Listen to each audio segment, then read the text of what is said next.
Have you ever wondered why, despite all your knowledge about proper nutrition, countless diets, and diligent workouts, your weight remains stubbornly unchanged?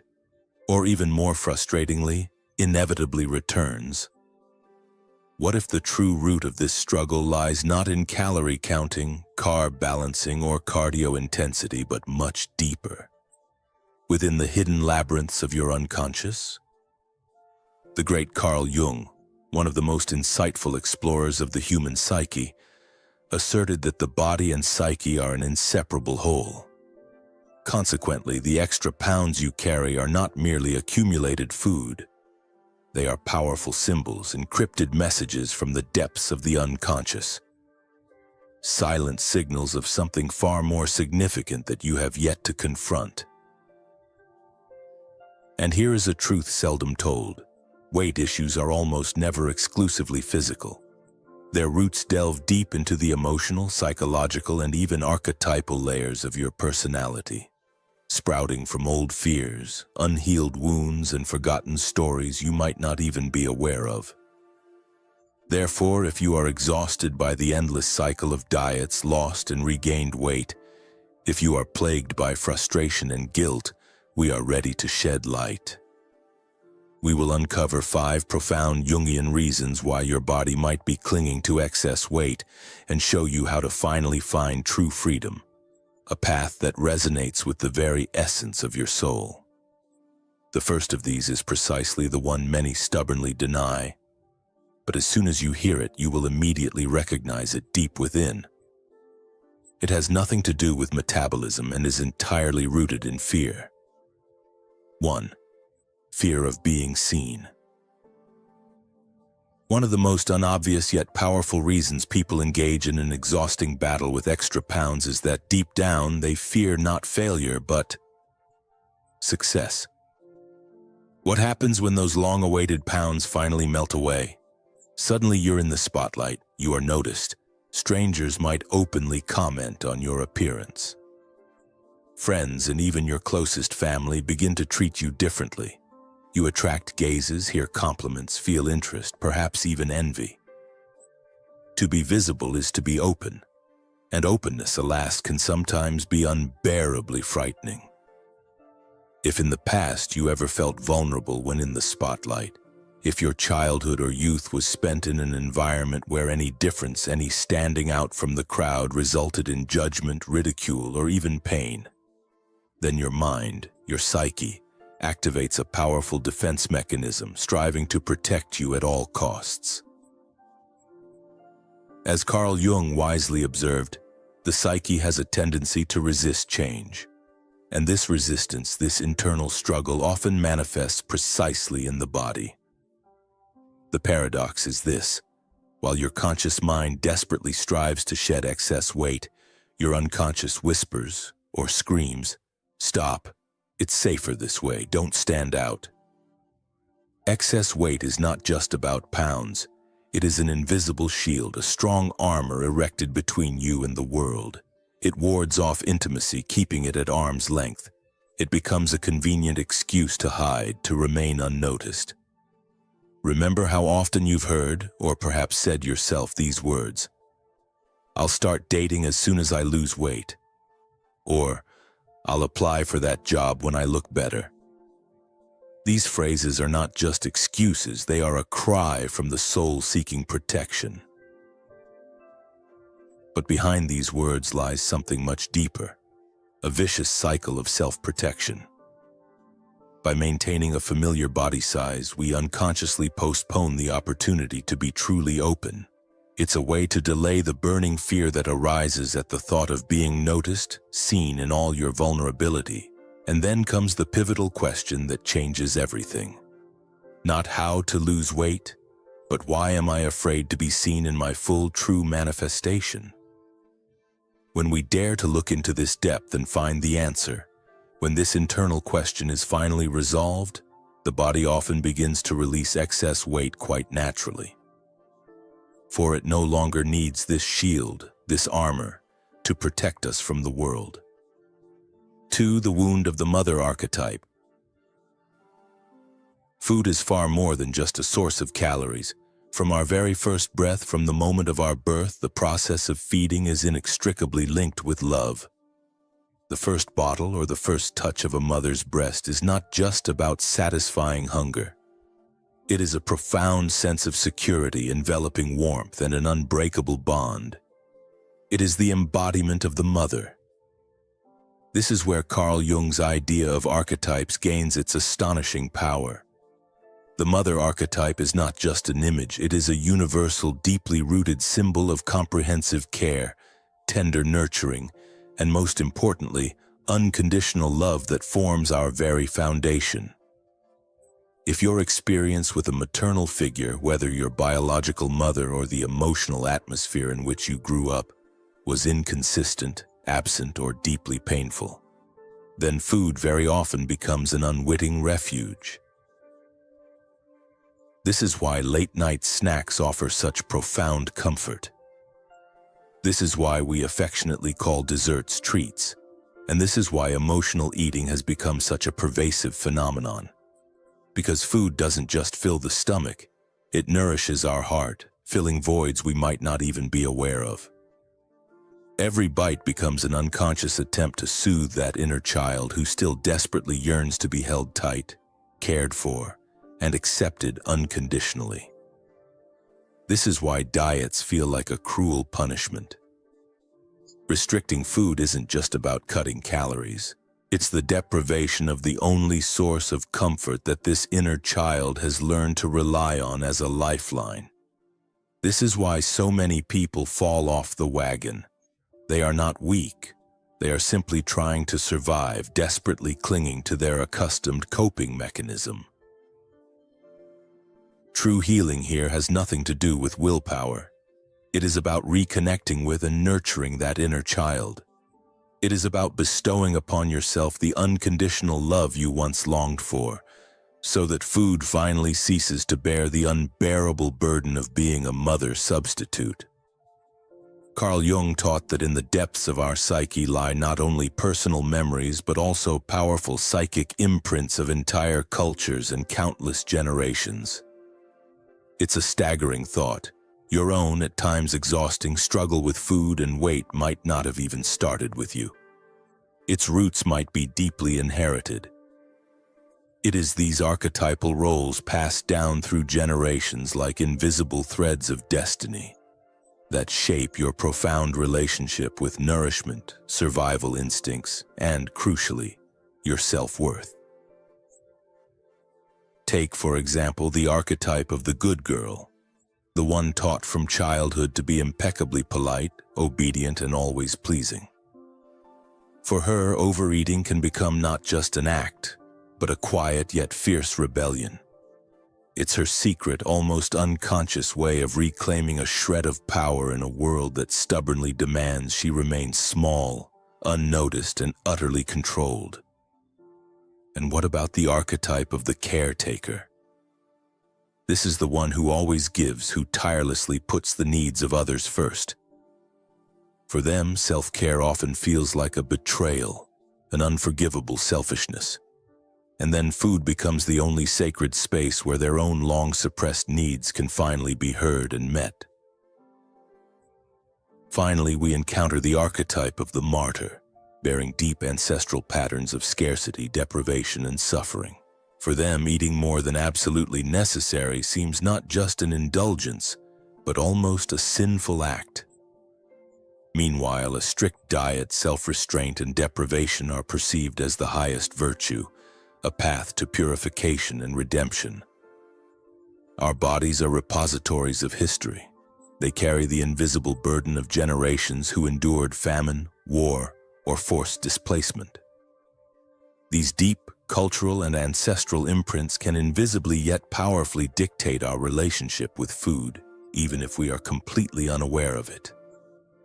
Your overeating is not just a weakness.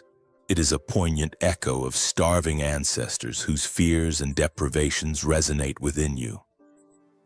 These are collective archetypes deeply rooted in the subconscious, whispering, "Deny yourself everything. Sacrifice yourself. Keep bearing this unbearable burden." But recognizing these deep patterns is not a judgment or an accusation. It is a powerful liberation. When you see that some of your difficulties are not personally yours, that they are inherited, you gain the power to choose an entirely different path. You can finally boldly declare, "This cycle ends with me. I break it here and now." 4. Identification with the persona. Carl Jung brilliantly described the persona as a carefully crafted mask we wear to conform to societal expectations. It's an idealized version of ourselves, one that is always acceptable, always safe, and always earns the approval of others. However, a serious problem arises when we become too deeply intertwined with this persona, completely forgetting our authentic self. Our body begins to suffer, bearing the heavy consequences of this internal discord. For many, this persona convincingly asserts, "I'm perfectly fine. I have everything under control. I need absolutely nothing." But deep beneath this flawless mask lies a bitter truth, screaming, "I am utterly exhausted. I desperately crave peace, true pleasure, and authenticity." When our inner voice, our true calling, remains unheard, the body inevitably begins to speak for us. It uses weight not just as a physical quantity, but as a powerful, silent rebellion against the false mask we wear. Imagine the paradox. If you play the role of an impeccably efficient, endlessly caring, or simply perfect person day after day, your body in the end may simply refuse to cooperate, especially when it comes to weight loss. It seems to whisper or even shout from within, "I will not be your accomplice in maintaining this illusion, this false version of you. I will slow you down, hold you back until you finally dare to live truly, authentically." In such a context, excess weight transforms into an unconscious yet powerful anchor that firmly holds you down. It prevents you from drifting too far, from completely dissolving into this alien imposed image. It's the body's desperate way of whispering, "Take off this mask, return to yourself, to who you truly are." The true path forward is not another attempt at self-punishment or endless diets, but a courageous dismantling of this mask. Ask yourself deep, sincere questions. Who am I really when I shed this role? What does my heart truly yearn for? Because as soon as you dare to live from your true, authentic self, the body no longer needs to desperately resist. It can finally relax, shed its protective shell, free itself, and harmoniously align with who you truly are. 5. Lack of wholeness. Blocked individuation. According to Carl Jung, the greatest goal of human life is none other than individuation. This is the path to becoming a truly whole person, a process where every facet of ourself, from radiant light to profound shadow, harmoniously intertwines, and it is precisely when this vital process is interrupted or slowed that weight issues can manifest not just as a physical ailment, but as a vivid living symbol of inner disharmony. Look at your body as the most honest mirror of your soul. Excess weight is not just pounds on a scale. It doesn't lie aimlessly on the surface. It is a profound language through which our psyche attempts to reach us via the flesh. When the path of individuation is blocked, the body, like a loyal guardian, bears the weight of what the mind has been unable to comprehend and integrate. Imagine, one part of your soul desperately yearns for freedom, for boundless horizons, while another, frightened, clings tightly to familiar safety. This internal tension, this unresolved conflict, can manifest as chaotic food choices or bouts of emotional overeating, becoming a silent cry for help. When we consciously or unconsciously starve vital aspects of our psyche, be it the spark of creativity, the depth of sexuality, or the urge for independence, another part of our being desperately tries to compensate for this deficit. And very often, this compensation manifests as excessive overfeeding of the physical body. If we stubbornly refuse to acknowledge our shadow, those unappealing or suppressed aspects of ourselves, the body, like a silent canvas, becomes a field for its manifestation. The shadow begins to paint itself onto our flesh, often in the form of excess weight, demanding attention. This is why diets alone are doomed to fail in the long run. They merely attempt to erase the symptom, ignoring the deeply embedded root of the problem. The truth is, the underlying problem is not food itself, but our internal fragmentation, the split between parts of ourselves. Our unconscious doesn't just whisper, it screams, it implores, "Don't abandon me, don't suppress me, integrate me into your wholeness." And when this desperate plea goes unanswered, weight becomes not just a physical phenomenon, but a powerful living metaphor. The parts of you that you've neglected, that you've ignored for years, literally begin to pull you down, demanding recognition and acceptance. Healing is not about punishing the body, but a profound act of listening to it, a gentle yet piercing dialogue. It asks, which parts of me are exhausted, craving attention, starving for true nourishment, and which conversely are overfed, suffocated by excess? And how can I restore their fragile, vital balance? When the true path of individuation begins, when our inner child, our shadow, our anima and animus, all these powerful archetypal forces are finally acknowledged, honored, and gently integrated into our consciousness, something astonishing occurs. The body, freed from oppression, no longer needs to cling to tension. This newfound wholeness brings the deepest liberation. And often the weight that once seemed an unyielding fortress begins to melt away, dissipate on its own, like a long-awaited breath of relief. By combining these 5 profound truths, we arrive at a startling realization. Your body never betrays you. On the contrary, it is your loyal guardian, your wise guide. It whispers to you what your conscious mind may have been too preoccupied with the mundane, too bound by fear, or too deeply conditioned to hear. Carl Jung taught that symptoms are nothing but symbols, and excess weight is no exception. What if, instead of seeing it as a sworn enemy, you view it as a powerful symbol, a vital message, a living metaphor for your psyche's most intimate, deepest needs? Because here is the naked truth. Most of us desperately try to battle our weight by relying on iron willpower, stringent discipline, and harsh restrictions, but the unconscious cannot be subdued by force. It can only be understood. Attempts to starve or punish it are futile. Our unconscious, like a stubborn child, only resists more fiercely. This is why diets are doomed to fail, motivation fades like smoke, and the vicious cycle repeats itself endlessly.